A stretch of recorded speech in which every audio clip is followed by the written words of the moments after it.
That became my protest song.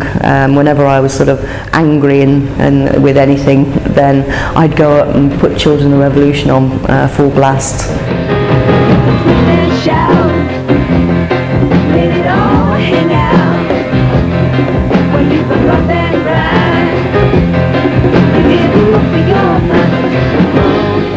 Children of the Revolution was actually originally used on a film that Marc Bolan made with Ringo Starr. And again, this was another attempt of his to try and break this American market, because the Beatles had been a big band in America. And so he got together with Ringo and said, right, well, let's put together like a little film. And the film was called Born to Boogie. I have a film company with Ringo, and I will be making film. I think anything where the media is kind of an expansion of rock and roll. I mean, there's been a lot of talk about revolutions. The only revolution that's going to happen is if people like myself or Mick Jagger or Rod Stewart or whoever try to get into other fields, be it television, be it movies. Then we will get a revolution.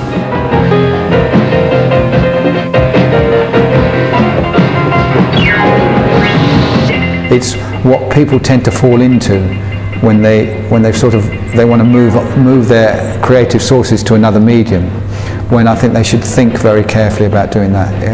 Everyone's made that, there's very few Quadrophenias out there. At the time, everybody was quite excited about it and was hoping it would be a real documentary about the band and about Marc Bolan, who is still a phenomenon that people were discovering and were anxious to know more about, but it really didn't tell you a lot about Marc, the actual film. The great thing now, of course, it is a record of him performing live.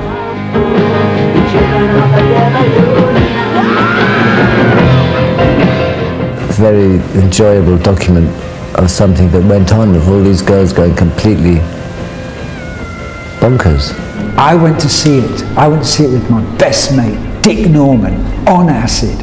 And it was during the afternoon, and it was full of screaming, banshee-like little wailing teeny bob girls.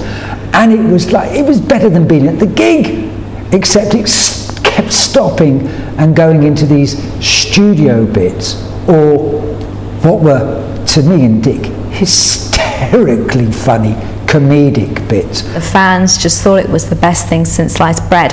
But there were people who had their reservations about it, who thought it was a bit of a waste of time, who thought it was, again, Marc Bolan just sort of massaging his ego, trying to make himself out as the centre of attention. More people would have gone to see it had it been released those 6 months earlier. But I think by the time it sort of got round to sort of all the provincial cinemas, at the beginning of '73, Marc sort of hit total, dominance of the singles charts was starting to wane. Hey, hey, but I can't get no satisfaction. All I want is easy action. Hey, hey, hey, hey, hey, hey. Stern as a lamb with the thoughts of a tiger. Hey, hey, hey. Moves like a cat and knows how to ride her. Hey, hey, hey. I can't get no satisfaction. All I want is easy action, baby. Hey, hey, hey. Stroll on. Solid Gold Easy Action to me started to get a bit confusing to me.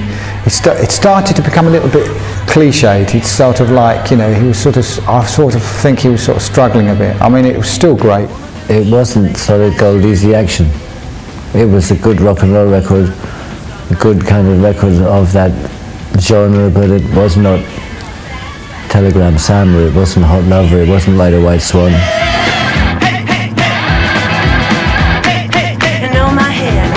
Smiling, my wondrous walk on my telephone dialing. I can get no satisfaction. All I want is easy action, baby. Very simple. I mean, just a very, very easy song to dance to. There was nothing to read in between the lines. It wasn't a song that you would the lyrics you would remember that much. They were just very, very catchy. 20th Century Boy, released March 1973. reached only number 3 in the charts. But it's the best heavy metal track by T-Rex ever. It's a dance floor filler. If you play that at a wedding, guaranteed fight. France is fine, France is good. Everybody says it's just like Robin Hood.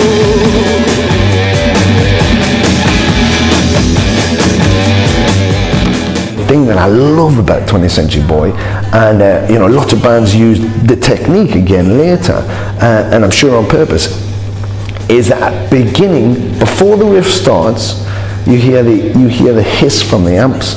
So you get it. You can hear the amps are on, the guitar's turned up and it's ready to go, and then you hear Mark shout from a distance, and then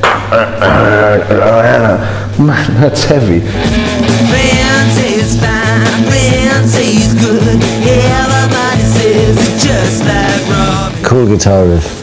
It's straight in there, in the door, boom, let's go. Cool. Wow, friends is great. I mean, just everything about it. It's so bold. It's got the sexiness. It's got, you know, the cheeky connotation. It's just everything. When it's plain to see you were meant for me, and I'm your told the 20th century tour. 20th century tour. I wanna be your boy. 20th century tour.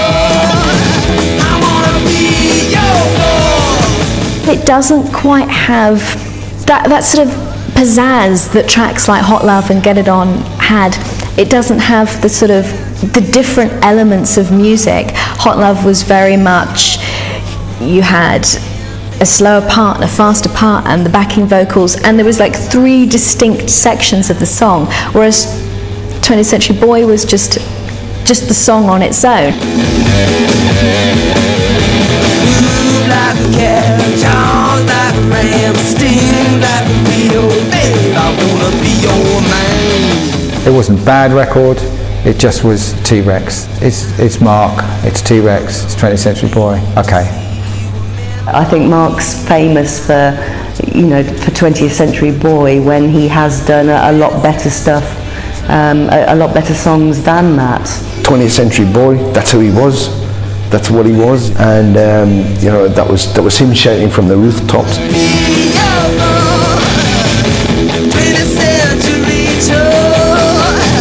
By the time 20th Century Boy had come out, Marc Bolan wasn't getting those number 1s anymore, and it was something that was really starting to worry him. He couldn't understand why the songs weren't getting to number 1. As far as he was concerned, they were, you know, the great songs that he'd always made, but they just weren't getting to number 1.